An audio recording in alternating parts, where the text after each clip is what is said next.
India's first organic ice cream. Better ingredients, better ice cream. Organic Creamery by Iceberg.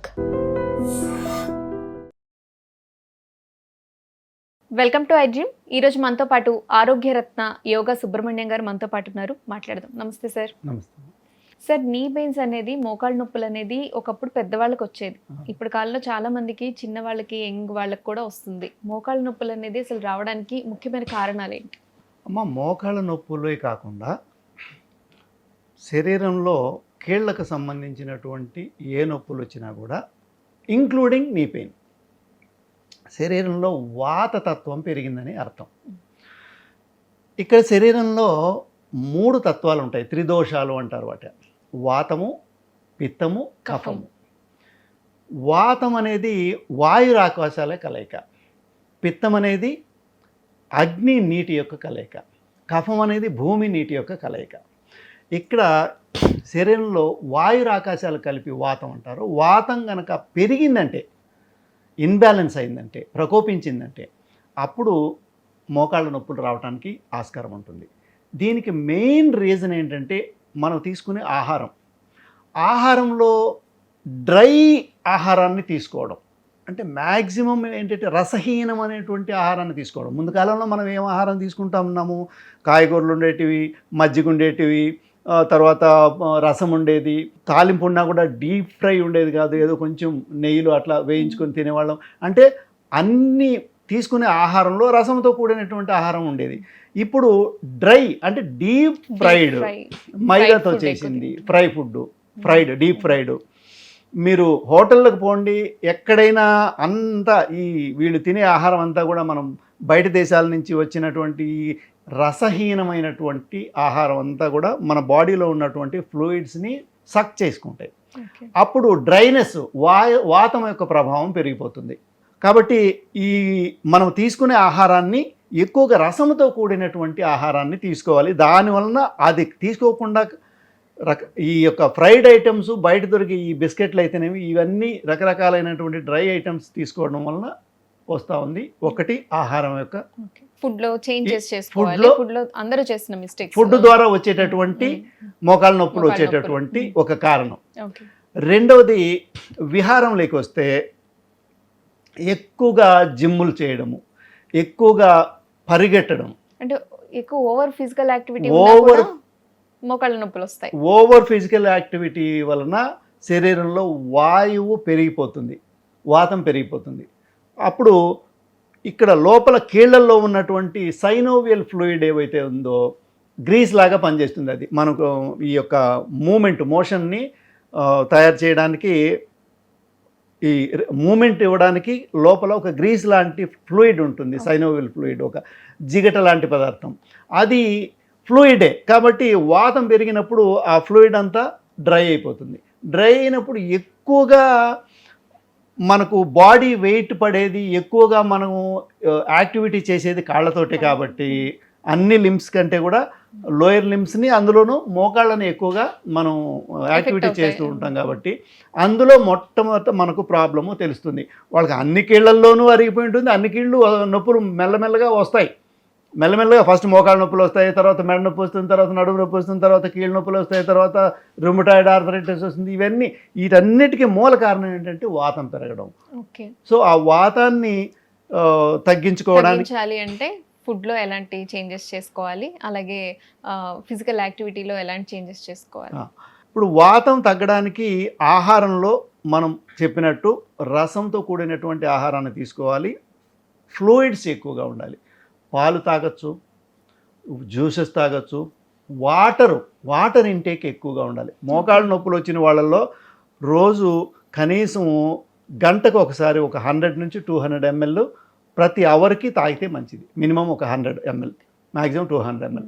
ఎక్కువ తాగొద్దు. మళ్ళీ అట్లా గంటకు తాగుతూ ఉండాలి. అంటే లోపల ఫ్లూయిడ్ని బ్యాలెన్స్ చేసుకుంటూ ఉండాలి. అది ఏ రూపంలోనే కావచ్చు, నీళ్లు కావచ్చు, జ్యూసులు కావచ్చు, పండ్లు కావచ్చు. పండ్లలో కూడా ఫ్లూయిడ్ బాగుంటుంది కదా. ఆహార నియమాల్లో వచ్చేసినామంటే మనం తిండిలోకి మన భారతీయ సాంప్రదాయ ఆహారం, రసంతో కూడినటువంటి ఆహారం, ఎక్కువగా డీప్ ఫ్రైడ్స్ తీసుకోవడము, బయట ఫుడ్ ఏమి తినకూడదు. ఇంట్లో చేసుకున్న మనము ఫ్లూయిడ్ ఉండే విధంగా తీసుకోవాలి. ఎక్కువగా గడ్డకూరలు తీసుకోకూడదు. గడ్డకూరల్లో ఎక్కువగా మనకు ఫ్లూయిడ్ ఉండదు. ఆకుకూరల్లో ఉంటుంది, తర్వాత కాయగూరల్లో ఉంటుంది, పండ్లల్లో ఉంటుంది. సో ఈ ఆహారాన్ని తీసుకుని కొంచెం గడ్డకూరలను తగ్గించి మన ఆహారంలో కొంచెం మార్పు చేసుకుంటే బాడీలో ఫ్లూయిడ్స్ పెంచుకోవడానికి మనకు ఆహారం ఒక ముఖ్యమైన రోల్ని ప్లే చేస్తుంది. ఓకే, ఫుడ్ చెప్పేశారు. సో యోగాలో మనకి ఎలాంటి టెక్నిక్స్? యోగాలో చాలా అద్భుతమైన టెక్నిక్స్ ఉన్నాయి వాతాన్ని తగ్గించుకోవడానికి. మొట్టమొదటి యోగాలో శోధనం ద్రోతా చైవ స్థైర్యం ధైర్యంచే లాఘవం ప్రత్యక్షంచే నిర్లిప్తంచే ఘటత సప్త సాధనం. 7 రకాల సాధనలు ఉంటాయి హఠయోగంలో. వాటిలో మొట్టమొదటిది క్రియలు. ఈ క్రియలు ఏం చేస్తాయంటే వాత పిత్త కఫాలని బ్యాలెన్స్ చేసుకోవడానికి మనకు క్రియలు చెప్పున్నారు. అందులో దౌతిర్ బస్తీస్ తదా నేతి లౌలికి త్రాటకం తదా కపాలభాతిశ్చైతాన్ని షట్కర్మాన్ని సమాచరిత. 6 కర్మల్ని 6 క్రియల్ని చెప్పడం జరిగింది. వాటిల్లో ఏ క్రియలు చేస్తే ఏ తత్వము బ్యాలెన్స్ అవుతుందన్నది క్లియర్గా మనకు గురువులు చెప్పడం జరిగింది. ఈ వాతాన్ని తగ్గించుకోవడానికి బస్తి క్రియ చాలా ఉత్తమంగా పనిచేస్తుంది. అంటే ఇప్పుడు బస్తి క్రియ చేయడానికి చాలా కష్టమైనటువంటి ప్రక్రియ అది. ఇప్పుడు సులభంగా చేయడానికి ఎనిమా పాట్ అని దొరుకుతుంది. ఆ ఎనిమా పాట్ తీసుకుని వచ్చి అక్కడ ఒక ట్యూబ్ ఉంటుంది. మనము పురీషనాళంలో పైకి పంపించి గోరువెచ్చటి నీళ్లు కనుక అందులో వేసి గోరువెచ్చటి నీళ్ళని పొట్టలోకి ఎక్కించుకొని వారానికి ఒకసారి అలా చేసుకుంటూ ఉంటే మనకు ఆ డ్రైనెస్ అనేది వాతం అనేది స్లోగా తగ్గిపోతుంది. ఇంకా ఆయుర్వేదంలో చాలా ఉన్నాయి. మాత్రా వస్తి ఉంది, తైల వస్తి ఉంది. వస్తి కర్మ ద్వారా మనము వాతాన్ని బ్యాలెన్స్ చేసుకోవచ్చు. బస్తి కర్మ అనేది మన యోగంలో చెప్తారు, వస్తి అని ఆయుర్వేదంలో చెప్తారు. దాంతోపాటు అశ్విని ముద్ర బాగా పనిచేస్తుంది, మూలబంధం, తర్వాత కపాలభాతి ప్రాణాయామము.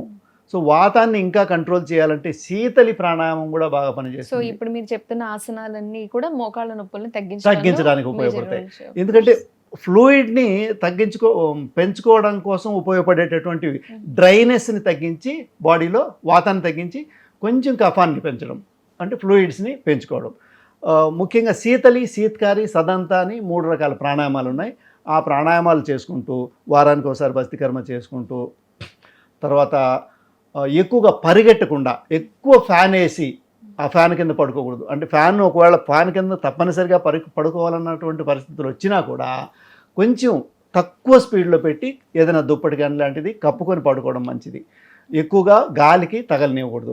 బైక్లో తిరిగే వాళ్ళు కానీ కొంచెం కారులో పోయేటప్పుడు కూడా అద్దాలు దించడం కానీ అలాంటివి చేయకూడదు. ఒకవేళ అలా చేసినా కూడా చెవుల్లోకి గాలి పోకుండా కొంచెం ఏదైనా దూది కానీ గుడ్డ కానీ అలాంటిది పెట్టుకున్నారంటే వాతం అనేది పెరగకుండా ఉండటం. అంటే గాలి ఎక్కువ పీల్చడం వల్ల కూడా వాతం పెరుగుతుంది. గాలి మనకు ఫోర్స్ఫుల్గా తగలడం వలన ఇప్పుడు మనం వెళుతున్నాము, గాలి తగిలింది అనుకోండి ఏమవుతుంది, బాడీలో ఉన్న ఫ్లూయిడ్స్ డ్రై అయిపోతాయి. ఎందుకు మీరు కొంచెం నీళ్లు వేసి ఫ్యాన్ వేయండి, నీళ్ళన్నీ కొద్దిసేపటికి ఆరిపోతాయి, అంటే డ్రై అయిపోతుంది అనమాట. Simple logic. బాడీని హైడ్రేట్గా ఉంచుకోవాలి. ఇది ఒక్కటి ఫాలో అయితే చాలు. ఏ ప్రక్రియ అన్నా చేయండి, బాడీని డీహైడ్రేట్ అవ్వనివ్వద్దు, హైడ్రేషన్లో ఉంచుకోవాలి. బాడీ హైడ్రేషన్లో ఉండిందంటే ఫ్లూయిడ్ అరిగిపోదు. ఫ్లూయిడ్ అరిగిన తర్వాతనే కార్డిలేజ్ జరుగుతుంది. ఫస్ట్లోనే కార్టిలేజ్ పోదు. ఫస్ట్ ఫ్లూయిడ్ డ్రై అయిపోతుంది, తర్వాత కార్టిలేజ్ పైన పడుతుంది, కార్టిలేజ్ అరిగిపోతుంది, కార్టిలేజ్ అరిగిపోయిన తర్వాత బోన్ పైన పడుతుంది. బోన్ పైన పడేంత వరకు మనకు నొప్పి తెలియదు. అందుకని మనం ముందుగానే శరీరంలో వాతం పెరిగింది అన్నప్పుడు మనకు తెలుస్తుంది. వేళ్ళు సరిగా మడగవు, ఇట్లా పూర్తిగా కొంచెం మనకు సిమ్టమ్స్ తెలుస్తూ ఉంటాయి. వాటిని గమనించి ముందుగానే మనం ఈ యొక్క జాగ్రత్తలను పాటిస్తూ యోగాసనాలను మెల్లగా స్లో మూమెంట్లో, పవర్ యోగా, డైనమిక్ యోగా ఇలా కాకుండా స్లో మూమెంట్లో బ్రీత్తో పాటు స్లోగా ఆసనాలు చేసుకుంటూ, తర్వాత ముద్రలు వాయుముద్ర. ఈ ఇక్కడ వచ్చేసి అగ్ని, వాయువు, ఆకాశము, ఇదొక భూమి, నీరు. వీటిల్లో ఏది ఒకటి మడిసినామనుకోండి అది తగ్గుతుంది, ఇలా పెడితే పెరుగుతుంది. కాబట్టి వాయువుని తగ్గించే ముద్ర వాయుముద్ర అంటారు. ఈ ముద్రను పెట్టుకుని రోజుకు ఒక 25-30 నిమిషాలు మినిమం, మ్యాక్సిమం ఒక 40-45 నిమిషాల వరకు ఉండొచ్చు. అది మోకాళ్ళు నొప్పులు ఉన్న వాళ్ళు కూడా ఈ ముద్ర పెట్టుకుంటే స్లోగా ఫ్లూయిడ్ పెరుగుతుంది, వాతం బ్యాలెన్స్లోకి వస్తుంది. ఇంకొకటి వాత హర ముద్ర అని ఇంకొకటి ఉంది. ఇలా మధ్య వేలు, చూపుడు వేలు మడిసి బొటన వేలు మొదటి భాగంలో ఉంచి బొటన వేలుని 2 వేళ్ల మధ్య పైన పెట్టి కొంచెం ప్రెస్ చేసి ఉంచి మిగతా 2 వేళ్ళని చిటికిన వేలు ఉంగరపు వేలుని స్ట్రైట్గా ఉంచి ఇలా పెట్టుకొని ఒకవేళ మీరు టీవీ చూస్తూ ఉన్నా ఎవరితో మాట్లాడుతూ ఉన్నా మీరు ఏమన్నా చేసుకోండి, జస్ట్ ఈ ముద్ర పెట్టుకుంటే వాతం స్లోగా బ్యాలెన్స్ అవుతుంది. వాయుముద్ర, వాతహర ముద్ర. వాయురాకాశాలు కలిపితే వాతం అవుతుంది కదా, ఆ రెండింటిని మడిసి పెట్టుకున్నామంటే మనకు వాతం బ్యాలెన్స్లోకి వస్తుంది ఈ ముద్ర ద్వారా. ఓకే. సో ఇంకా తైలమర్దన, వారానికి ఒకసారి ఖచ్చితంగా తైలమర్దనం చేసుకోవాలి. అంటే ఆ నీ శరీరానికి పూర్తిగా, పూర్తి పూర్తి శరీరానికి ఓకే. వాతాన్ని కంట్రోల్ చేసే అత్యంత అద్భుతమైన టెక్నిక్ ఏదైనా ఉందంటే తైలమర్దన.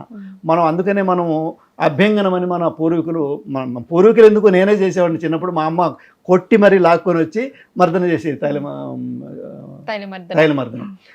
నువ్వుల నూనె కానీ కొబ్బరి నూనె కానీ తీసుకొని మొత్తం ఒళ్ళంతా జస్ట్ మర్దన చేసుకుంటే వారానికి ఒకసారి స్లోగా ఈ మోకాళ్ళ నొప్పులు తగ్గిపోతాయి. ఒకవేళ మోకాళ్ళ నొప్పులు లేని వాళ్ళు చేసుకున్నా కూడా మోకాళ్ళ నొప్పులు రావడానికి ఆస్కారం ఉంటుంది. అంటే వాత అనేది బ్యాలెన్స్లో ఉంటుంది.